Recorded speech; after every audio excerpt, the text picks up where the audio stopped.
won't do any sport at all, will you? And I said, well, actually, I said, I do a little bit of cycling. He said, oh, eyebrows went up to the ceiling sort of thing. Oh, he said, well, he said, take it very steady. He said, do you get out of breath at all? I said, well, occasionally. He said, well, if the hills get too hard, he says, you must get off and walk. He says, I'm sure the boys will wait for you.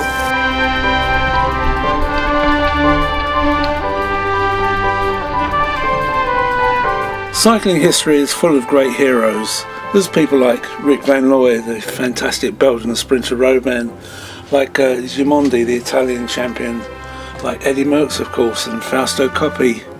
But to me, the greatest hero of them all is not a hero at all, she's a heroine. Her name was Beryl Burton. Come on, Beryl. Come on, Beryl.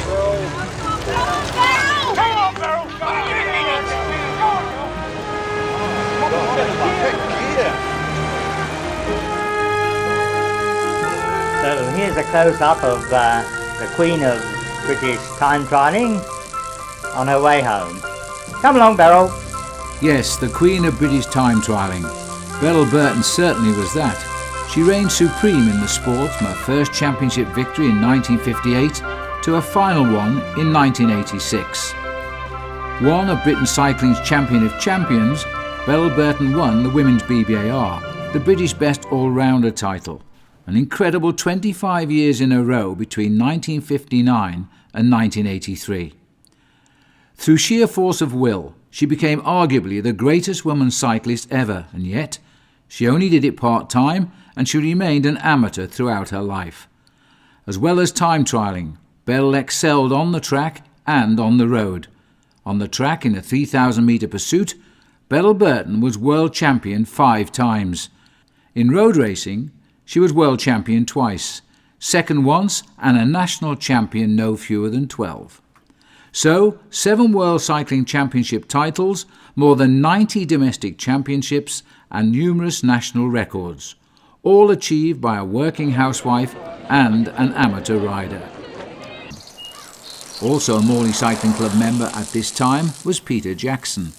As well as enjoying cycling with his brother Tony, they were keen amateur cine film enthusiasts. And he remembers filming the club out on their early Sunday morning runs up to the Yorkshire Dales. That was our wheel with a clubman, we called it, and we set off from Leeds, went up the Dales, and Beryl was with us, and then we rode to what they called Strines, where we had the hill climb.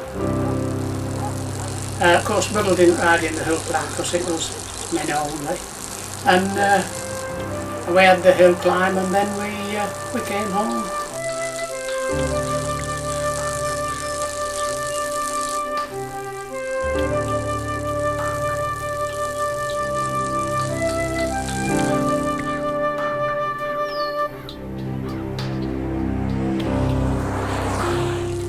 Charlie Burton remembers taking Beryl out with the club on those early Sunday morning runs.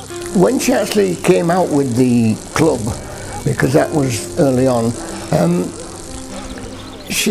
the first year she was being pushed and hanging around behind us, and then the next year she was riding with us, and by the third year she was at the front and leaving us.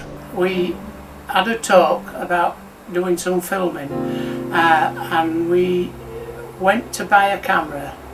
It was hellish expensive, so what we did was we shared the expense of the camera, and then of course when we'd taken 1 or 2 films we wanted to see them, so we had to go and buy a projector, and we called ourselves Morley Cycling Club Film Unit. We learned as we went along, and we experimented a little lot, but we couldn't afford to waste film. Too expensive. Big Dave will weld his hands out while she wound the wool up. That's right. Yeah. Yes, she always had editing with it at one time. Didn't Yeah. I don't think she ever knit while she rode. With encouragement from Charlie, Beryl had now found something she both enjoyed and was to become very good at.